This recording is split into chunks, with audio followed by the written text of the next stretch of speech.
yeah, I've just finished watching the video and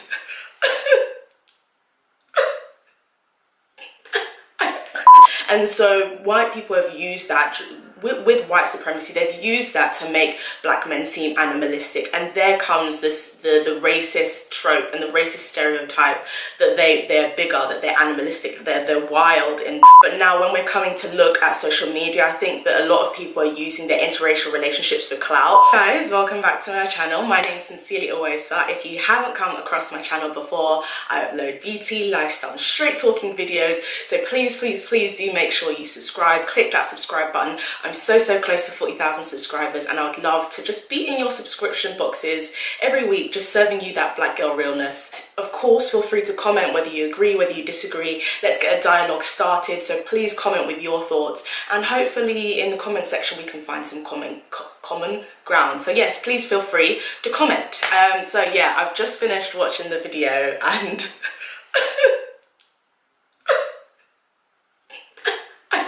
ooh, where do I start? Okay, so the title is a bit mad, not gonna lie. The title is a bit mad. Obviously the title is like, it's a question and answer. If you didn't know, Mariam and Warren did a video on, it was actually a chit chat, like Get Ready With Me. It's just that the title was Are White Men Better at Sex Than Black Men, or something. Basically that.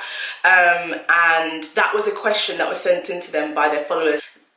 Okay, I've talked about interracial relationships a few times on my channel because I have seen this trend of just the extreme, disgusting, nasty fetishization of interracial relationships, both here and in the US. And I think part of it is the fact that social media is booming, and because of social media we're able to have insight into other people's lives, and we're able to have insight into things that haven't been discussed or haven't been seen in a deep way. I know that in the UK it was deeply frowned upon to date someone of the opposite of another race to you, and you could be killed or attacked or even raped if you were a woman, and that has happened in the UK, don't get it twisted.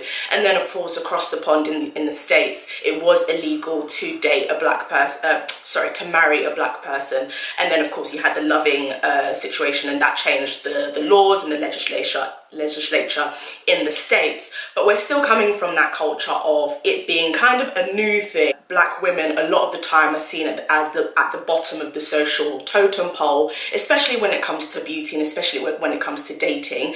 And black men themselves also are more likely to date women of another race. A lot of black women feel that they aren't wanted or they're not desired by black men, especially dark-skinned women. I think getting validation from white men as well a lot of the time makes some black women feel, not all, but makes some black women feel like, oh, okay, I'm worthy, I'm acceptable, I'm desirable, and also in a way I'm maybe better because a white man wants me. Yeah, I think Caribbean men date white women, it's 53% of them that date outside their race and date white women. And if you look on dating sites, like black women are a lot of the times the least likely to be chosen on dating sites. But now when we're coming to look at social media, I think that a lot of people are using their interracial relationships for clout. So I think a lot of black girls have realized that having a white boyfriend is kind of like having the golden ticket. I mean, I've realized this.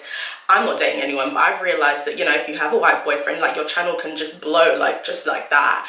And it's because, you know, white girls are very intrigued by interracial relationships. You know, they love the mixed race babies with the light colored eyes. If you look at the Kardashians and how they've used black men to kind of prop up their own brand, we can see the desirability there today. And we're seeing a lot of these videos like, oh, my white boyfriend does my hair, my white boyfriend sees my takes off my wig for the first time. A lot of that is feeding into it's fetishizing your relationship, it's objectifying your relationship, because you're not actually saying anything about who you are, what you like, what movies you like, what you like to do in your free time, the common ground that you have, the intricacies of your relationship. You're not even showing that. You're really just basing it down to racial stereotypes. Everybody knows that black hair is political. The fact that black hair in its natural form, when you're growing it in its natural form, is an act of rebellion, because to assimilate and to become white and to straighten your hair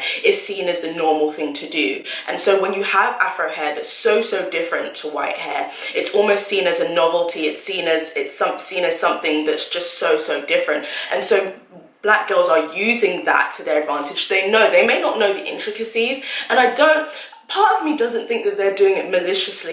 Showing this to viewers is gonna give them clout and make them blow within certain demographics and certain audiences. And so they're doing it on purpose. They're talking about that and comparing black men to white men in that way is very detrimental, because what you're doing is you're really stirring up and you're feeding into decades and also centuries of racist stereotypes and dangerous racist language about black men. We all know, well, some of us know, that black men have been severely over-sexualized. They've been made to seem like animals. There have been studies done throughout history that have confirmed or stated that the black mind or the black brain is subhuman to white people. There's this racist trope that we are animalistic, that we are less than. With white supremacy, they've used that to make black men seem animalistic, and there comes the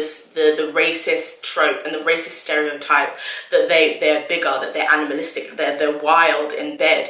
And even though that may seem like a good thing, what you're doing is you're actually saying you don't care about anything about this black man, his history, his heritage, anything about him. All you're doing is reducing him down to his genitalia, and that is very disgusting. I really wanted to make this video to address this, but also add some context, some history, and just a little bit more weight to the issue. Because when we focus on things like this, what we're doing is we're focusing on the fetishization, we're once again centering white people, and we're not focusing our attention on the black content creators, on the dark-skinned content creators who may be struggling, especially in a white space. Like there are so many white spaces, and YouTube is one of them. And if you're not focusing on the people who really need it, you're giving attention to these people, and even though it's indirectly being done, you're actually giving them more clout. But it is what it is, and social media is a messy place. But I hope that you've enjoyed the video. I hope that you've maybe learned something. Once again, please do subscribe and comment. Let me know your thoughts. And yes, join me again. I will be back with a new video soon. Bye.